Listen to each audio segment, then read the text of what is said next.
नमस्कार, आप देख रहे हैं इंडिया वॉइस और मैं हूं आपके साथ श्रुति अंगद। बुलेटिन करेंगे शुरुआत। उत्तर प्रदेश का संभल रविवार को हिंसा की आग में जल उठा। भयावह तस्वीरें सामने आई। हिंसा की ये तस्वीरें चिंताजनक है। सवाल ये कि आखिर कौन कौन है इसका सूत्रधार, किसने इनके मन में नफरत की चिंगारी सुलगाई है। इस हिंसा में 2 दर्जन से अधिक पुलिसकर्मी घायल हुए। पत्थरबाजी, बवाल, आगजनी जैसी वारदातों से संभल का अमन चैन छिन गया। अब भी हालात खराब है। इंटरनेट सेवा बंद है तो सड़कों पर सन्नाटा है। पुलिस का कहना है कि दंगाइयों की गोली से 4 लोगों की मौत हुई है। पुलिस वाले भी घायल हैं। वहीं मृतक के परिजनों का आरोप है कि पुलिस की गोली से जान गई है। फिलहाल इन सब के बीच सियासत गर्म उठी है और सियासत का तापमान चरम पर है। सपा ने संभल हिंसा को लेकर योगी सरकार पर जोरदार हमला बोला है।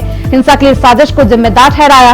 वहीं संभल पुलिस ने अलग अलग 7 FIR दर्ज की है। सपा सांसद और विधायक पर दंगा भड़काने के मामले में नामजद है।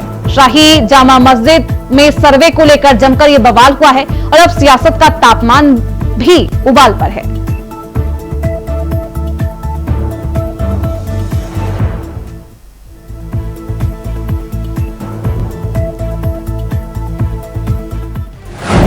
संभल हिंसा का साजिश करता कौन? संभल में उबाल जारी है सियासी बवाल। धर्म पर संग्राम, मस्जिद सर्वे पर घमासान। संभल में हिंसा आखिर क्यों?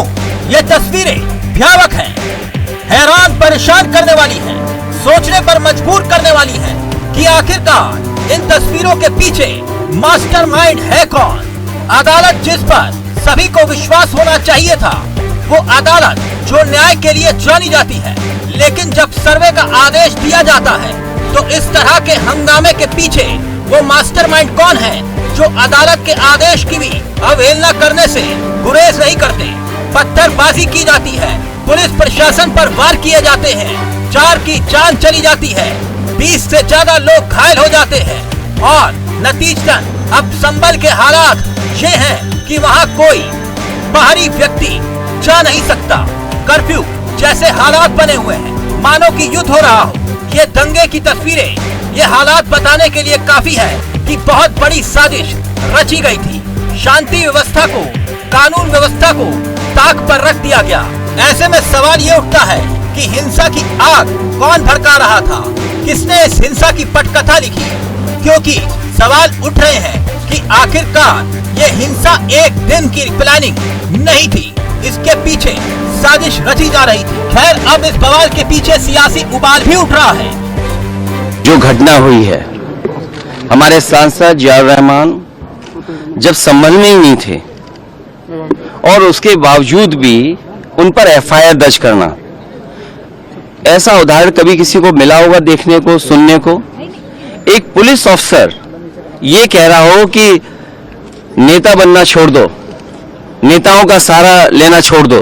किसके लिए भाषा थी वो? जब वहां पर लोकल स्तर से जानकारी हासिल हुई तब मैंने कहा कि नईम की जान गई है और पुलिस की गोली से गई है। आप लोगों पे सब वीडियोस हैं, आप लोगों पे जगह जगह से वीडियोस मिले हैं, कवरेज है पूरा का पूरा कराया गया ये दंगा है। और किसने कराया? सरकार ने कराया। क्योंकि सरकार जो बेईमानी कर रही थी, सरकार जिसने वोट लूटा, सरकार ने जिसने मशीन पर EVM की बटन बार बार पुलिस से दबाई, प्राइवेट ड्रेस में पुलिस लगाई, उस चुनाव में इनकी धांधली, इनकी चोरी न पकड़ी है, इसलिए जानबूझ करके संभल में घटना कराई है। इस पूरे मामले पर यूपी के संभल में शाही मस्जिद के सर्वे को लेकर भड़की हिंसा को अब सरकार बड़े एक्शन लेने के मूड में है। इस हिंसा की साजिश में सपा के सांसद का नाम सामने आ रहा है। पुलिस ने मामले में सपा सांसद बर्क और विधायक नवाब इकबाल के बेटे सोहेल इकबाल के खिलाफ मामला दर्ज कर लिया है। वहीं सपा सांसद ने इन मौत का जिम्मेदार पुलिस को ठहराया है।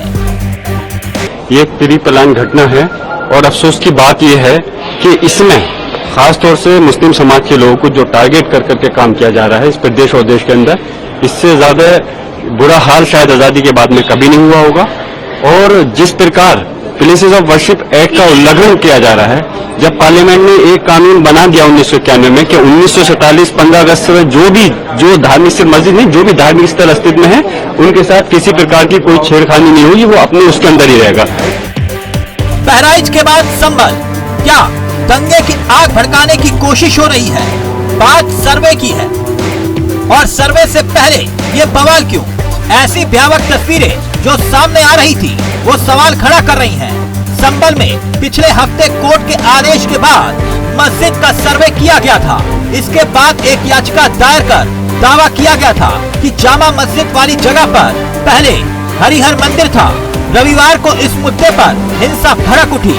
अब सवाल ये कि संभल कांड का सूत्रधार है कौन? पुलिस इसकी तह तक जाने की बात कर रही है। चिन्हित लोगों की पहचान की जा रही है। साथ ही पूछताछ में पता लगाया जा रहा है कि इस कड़ी का सबसे मेन किरदार है कौन। जल्द पर्दाफाश भी होने की उम्मीद की जा रही है। Bureau report, India voice, Lucknow.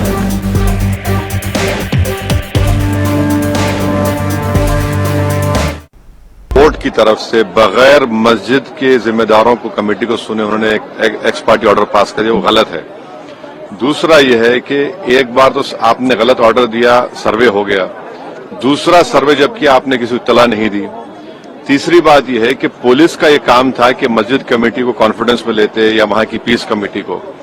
चौथी बात यह है कि जो सर्वे करने लोग आ रहे हैं वो प्रोवोकेटिव स्लोगन्स लगा कर आ रहे हैं, वो वीडियो उसका है, पब्लिक डोमेन में है। और उसके बाद जो वहां पर वायलेंस हुआ जिसमें 3 मुसलमानों को गोली लगी, उनकी मौत हुई, हम इसका कंडेम करते हैं। ये फायरिंग नहीं बल्कि मर्डर है। और जब से बाबरी मस्जिद राम मंदिर का जजमेंट आया, जिस बात को मैं पर्टिकुलरली कह रहा हूं कि उस जजमेंट के बाद ये सब चीजें खुलेंगी और एक के बाद एक खुल रही हैं। एएसआई प्रोटेक्टेड मॉन्यूमेंट सब बातें कर रहे हैं, क्या एएसआई के कानून में नहीं है कि आप उसका रिलीजियस नेचर चेंज नहीं, कैरेक्टर चेंज नहीं कर सकते? किस बुनियाद पे कर रहे हैं ये? पूरे प्रदेश के अंदर ये सरकार संभल में जो घटना हुई उससे पूरे प्रदेश के अंदर नफरत की जो राजनीति कर रही है उसका ये पूरी तरीके से दुष्परिणाम है। सर, एक पक्षीय कार्रवाई का भी आरोप जो है विपक्ष की तरफ से लग रहा है। कांग्रेस भी कह रही है कि एक पक्षीय कार्रवाई सरकार की तरफ से की। नहीं, ये पूरी तरीके से पूरे प्रदेश के अंदर नफरत की राजनीति और प्रताड़ित करने की राजनीति हो रही है। जिस तरीके से वहाँ 5-5 लोग मारे गए हैं, इसकी न्यायिक जांच होनी चाहिए और जो भी जिस तरीके के जो इसमें लोग शामिल हैं उनके खिलाफ दंडात्मक कार्रवाई, उनको गिरफ्तार करके जेल भेजा जाए। आप लोग मौन करने जा रहे हैं? निश्चित तौर से हम मौन भी करने जा रहे हैं और आने वाले समय में पूरा कांग्रेस का डेलीगेशन मैं स्वयं संभल जाऊंगा।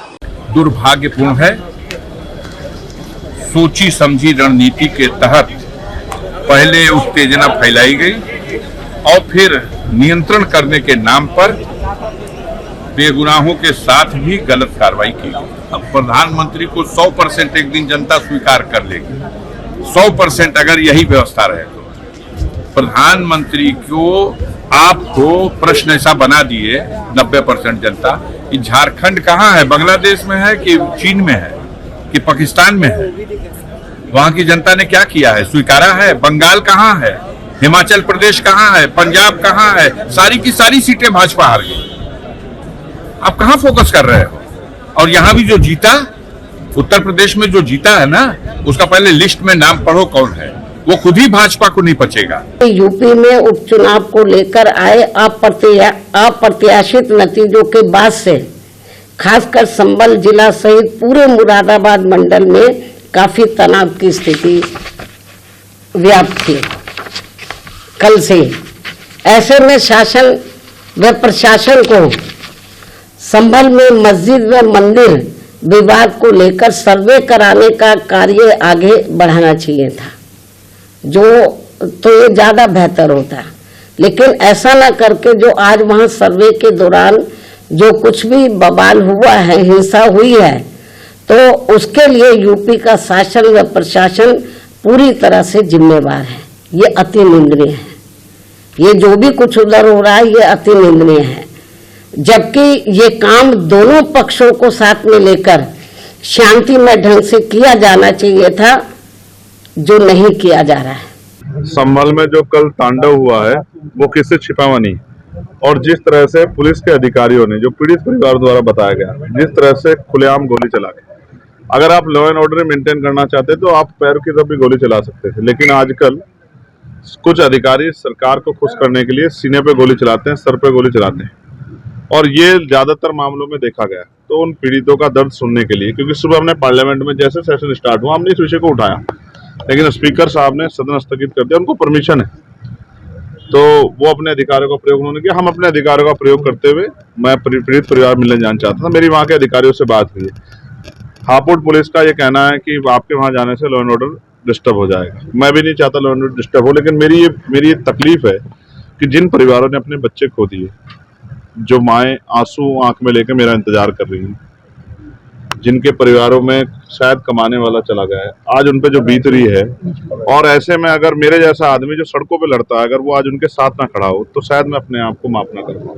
संभल की घटना हमारे लोकतंत्र पर एक धब्बा है, और इस धब्बा के लिए अगर कोई जिम्मेदार है तो विपक्ष है, और जियाउल रहमान और वहां के विधायकों के ऊपर 302 का मुकदमा चलना चाहिए, जिसने ये आतंक फैलाया, और आतंक ही नहीं फैलाया बल्कि दंगा कराने का काम किया, और दंगा ही नहीं कराया बल्कि सरकारी चीजों पर, संविधान पर उनको भरोसा नहीं है, इसीलिए उन्होंने अधिकारियों को रोका। जो लोग कहते हैं कि इसकी जरूरत क्या थी, मैं कहता हूं आज भारत के अस्मिता के ऊपर ये लोग प्रश्न चिन्ह लगा रहे हैं। वहीं संसद का शीतकालीन सत्र का आगाज हो गया। सत्र के शुरू होने से पहले पीएम मोदी ने संसद परिसर से देश को संबोधित भी किया। पीएम मोदी ने कहा कि शीतकालीन सत्र है और माहौल भी शीत रहेगा। 2024 का यह अंतिम कालखंड चल रहा है। देश उमंग और उत्साह के साथ 2025 के स्वागत की तैयारी में भी लगा हुआ है। संसद का यह सत्र अनेक प्रकार से विशेष है। सबसे बड़ी बात यह है कि हमारे संविधान की यात्रा का 75वें साल में प्रवेश अपने आप में लोकतंत्र के लिए एक बहुत ही उज्जवल अवसर है।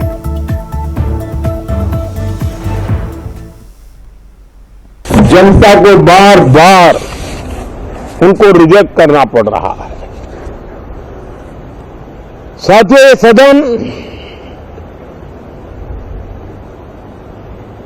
लोकतंत्र की 2024 के पार्लियामेंट के चुनाव के बाद देश की जनता को अपने अपने राज्यों में कुछ स्थानों पर अपनी भावना, अपने विचार, अपनी अपेक्षाएं प्रकट करने का अवसर मिला है। उसमें भी 2024 के लोकसभा के चुनाव के नतीजों को और अधिक ताकत दी गई है राज्यों के द्वारा,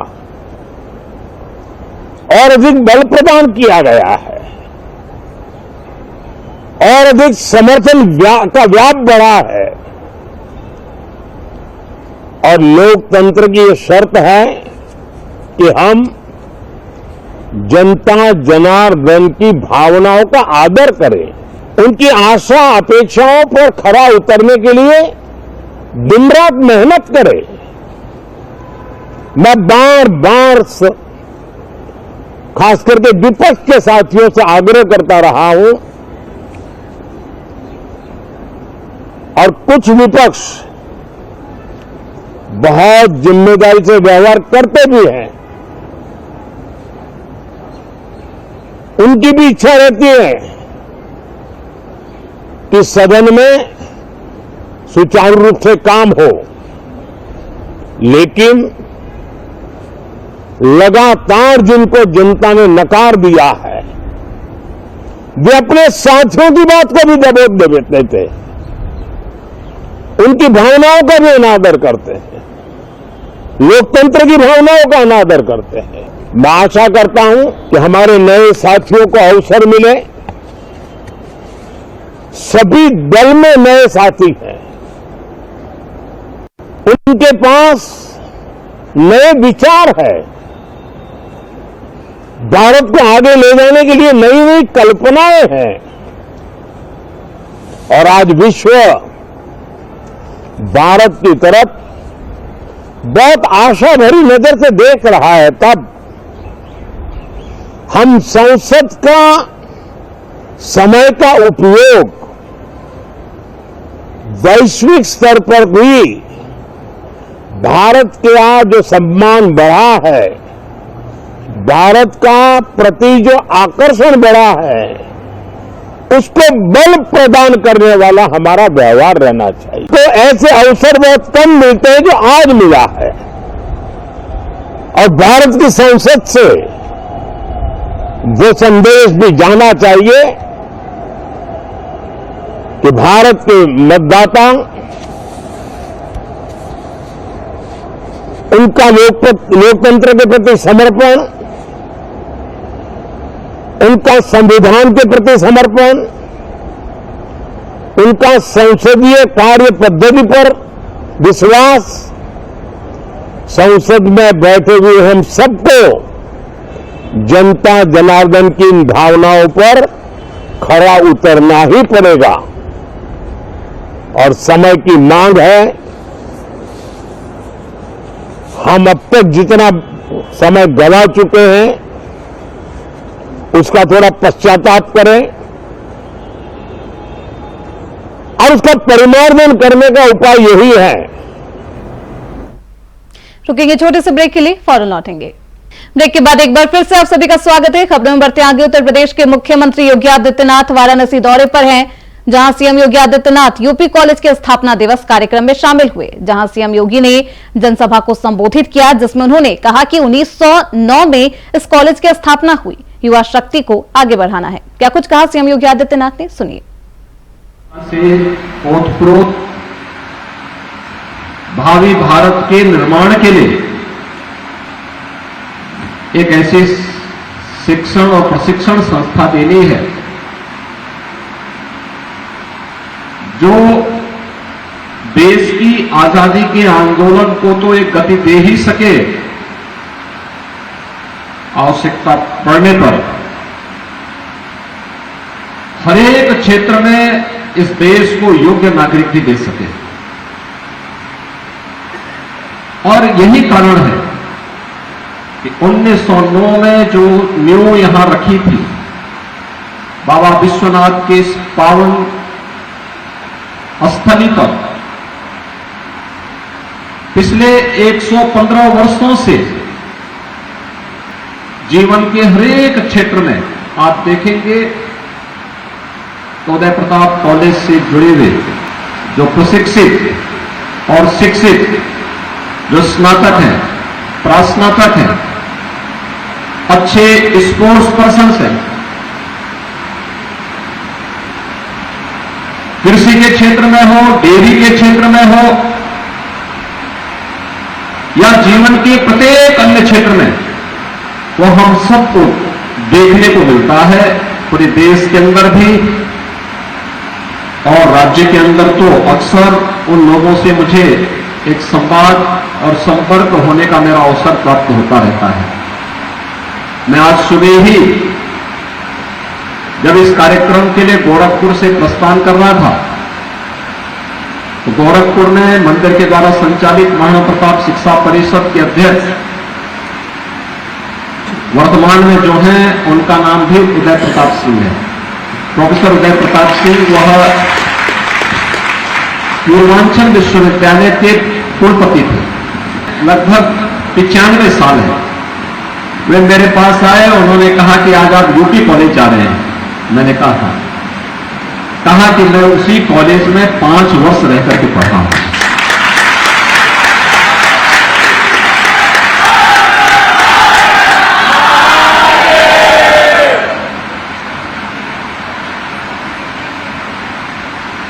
यानी हर व्यक्ति के मन में, प्रोफेसर उदय प्रताप सिंह जी गोरखपुर में रहते हैं और गणित के बहुत विद्वान आदमी थे। गोरखपुर विश्वविद्यालय में मैथ्स जो डिपार्टमेंट है उसके वह हेड थे, डीन थे, वहां के प्रो वाइस चांसलर थे। बाद में पूर्वांचल विश्वविद्यालय के वे वाइस चांसलर बने और वर्तमान में गोरखपुर में महाराणा प्रताप शिक्षा परिषद के अध्यक्ष के रूप में अपनी सेवाएं दे रहे हैं। मैं स्वयं उनकी बातों को देख करके कि जो व्यक्ति स्वयं एक ऊंचाई प्राप्त करने के बाद आज 95 वर्ष की उम्र में भी अपनी उस पुरातन संस्था को स्मरण कर रहा हूं, तो मुझे बताने लग गए हो, कहने लगे साहब हम घुड़सवारी भी वहां करते थे, वहां पे हमारे समय में खेल के कार्यक्रम इस प्रकार के थे, संध्या वंदन के ये नियम थे, ये सारे कार्यक्रम वहां इस रूप में होते थे। ये बातें बताती है कि किस पवित्र उद्देश्य के साथ राजर्षि ने इस पावन सांस्कृतिक राजधानी में इस संस्था की नींव रखी और देश को एक शिक्षित और प्रशिक्षित युवा देकर के, आत्मनिर्भर युवा देकर के स्वतंत्रता के पूर्व राष्ट्रभक्त नौजवानों की पीढ़ी को इस संस्था के माध्यम से तैयार करने का कार्य किया। याद रखना, युवा शक्ति की उपेक्षा करके कोई देश आगे नहीं बढ़ सकता, कभी आगे नहीं बढ़ सकता। हमें उनकी भावनाओं को सम्मान देना होगा, उन्हें आगे बढ़ने के लिए उचित अवसर देने होंगे। हम उनकी भावनाओं को कैद करके नहीं रख सकते, उनके आगे बढ़ने की संभावना को हम बाधित नहीं कर सकते, उसमें बैरियर नहीं लगा सकते, और ये हमें कोई अधिकार भी नहीं होना चाहिए, क्योंकि ये पहली बार नहीं, दुनिया के अंदर किसी भी देश ने प्रगति तब तक नहीं की है, वह देश कभी आगे नहीं बढ़ा है जिस देश की युवा शक्ति कुंठित हो, जिस देश की युवा शक्ति अपराध बोध से ग्रसित हो, वह देश कभी आगे नहीं बढ़ सकता। एटा के जलेसर कस्बे में रविवार को इब्राहिम साहिब की दरगाह के पास जमीन विवाद को लेकर दो पक्षों के बीच तनावपूर्ण स्थिति पैदा हो गई। विवाद इतना बढ़ गया कि दोनों पक्षों ने एक दूसरे पर जमकर पथराव किया। इस घटना का वीडियो भी सामने आया, तो वहीं पत्थरबाजी की घटना में अपडेट भी अब सामने आ गए हैं, जिसमें एसएसपी की पत्थरबाजी की घटना में बड़ी कार्रवाई की है। 16 नामजद 150 अज्ञात लोगों पर एफआईआर एसएसपी के द्वारा दर्ज करवाया गया है। में जो है तहरीर प्राप्त हो गई और तहरीर प्राप्त होने के बाद तत्काल जो है उस धाराओं में अभियोग पंजीकृत कराया गया है। साथ ही साथ गंभीरता को देखते हुए सीएलए भी लगाया गया है। और सबसे बड़ी खास बात है कि अब तक हम लोग जो मुख्य अभियुक्त रफीक था, जो कि एक टाइप का लगता है, उसकी जो है गिरफ्तारी हो चुकी है। गिरफ्तार करके उसे जो है किया जा रहा है। बाकी जो 16 नामजद हैं और लगभग 400 के करीब अज्ञात में दिखाए गए हैं, उनकी भी गिरफ्तारी की हमारी टीमें जो है सतत प्रयास कर रही हैं और कानून व्यवस्था की स्थिति बिल्कुल शांत है और शीघ्र ही जो है अन्य अभियुक्तों की भी गिरफ्तारी की जाएगी। डिस्प्यूट इस चीज का दरगाह, वहाँ दरगाह है, दरगाह की जमीन है और उसी दरगाह की जमीन से लगभग 50 मीटर दूर पे सड़क निकली हुई है। सड़क के ही साइड में जो है प्राइवेट व्यक्ति जो है उसका जो है चक है और लगभग 18 बीघे का चक है और चक की खेती बाड़ी भी एकदम चल रही है। बीच में जो है नई कमेटी जो बोर्ड की गठित हुई है वो और दोनों पक्ष मिलकर के 6 नवंबर को जो है बाकायदा पैमाई हुई है। आज वो प्राइवेट व्यक्ति अपनी सीमा पर जो है कल जो है सीमेंट का वो लगा करके अपनी बाउंड्री बना रहा था, जिस पर जो है इस पर जो पुरानी कमेटी थी सबको जो है इतराज हुआ और ये जा करके जो है उसके बाद दीवार को गिरा दिए थे। स्थिति पूरी तरीके से नियंत्रण में है, कानून व्यवस्था की स्थिति सामान्य है और गिरफ्तारी की जा रही है। हमारी टीमें हैं और बाकायदा जो है वहाँ सब जो है वहाँ प्रेजेंट है और हर तरीके से जो है निपटने में जो है सक्षम है और किसी भी तरीके किसी के भी आधा तब तक आप ये जो है ये माय मॉडल की स्थिति करने नहीं पाए। वहीं एसएसपी से मिलकर मुकेश सिद्धार्थ ने शाहिद अखलाक पर गंभीर आरोप लगाए और कहा कि शाहिद अखलाक के कारनामे से राजस्व विभाग को अरबों रुपए की चपत अब तक लग चुकी है, जिसमें विधायक, सांसद और प्रशासन की मिलीभगत है। डोमेस्टिक लाइसेंस किसी के पास नहीं है, लेकिन शाहिद अखलाक के लाइसेंस को इंटरनेशनल डोमेस्टिक करके पूरे शहर में मीट की सप्लाई की जा रही है। इसके साथ ही मुकेश सिद्धार्थ ने आरोप लगाया है कि फ्राइडे से लेकर संडे की रात तक स्लॉटर हाउस में गौकशी होती है, क्योंकि 2 दिन अधिकारी छुट्टी पर रहते हैं। कुछ शिकायत करता है तो सुनवाई नहीं होती। 5 दिन पहले पकड़े गए ट्रक में गौ मांस की पुष्टि हुई है, लेकिन 5 दिन बीत जाने के बाद प्रशासन ने स्लॉटर हाउस पर छापा मारकर कार्यवाही करनी चाहिए, लेकिन नहीं की गई। वहीं डीएम ने छापेमारी पर बताया कि कुछ भी अवैध नहीं मिला है। जांच में फिर से क्लीन चिट दे दी गई। शाहिद अखलाक साहब के बारे में बात करना है, बुरी बात पे लोग विश्वास नहीं करते थे, अधिकारी लोग कहते थे मुकेश गलत कह रहा है। लेकिन अब क्योंकि एक ट्रक पकड़ा गया, उसमें शाहिद अखलाक साहब का फैक्ट्री का माल था। ये क्या करते हैं शाहिद अखलाक साहब, ये कटान करते हैं शुक्रवार की सुबह से चालू गायों का, और इतवार के 12 बजे बंद कर देते हैं, क्योंकि इस दौरान ज्यादातर शुक्रवार शनिवार तक ज्यादातर अधिकारी छुट्टी पे होते हैं, कार्रवाई हो नहीं पाती। लेकिन अब जो है एसएसपी नहीं आ गए, एसएसपी ईमानदार है, तो अब जो भी जांच रिपोर्ट आई, जांच रिपोर्ट में आ गया क्लियर कि गाय का मीट मिला है।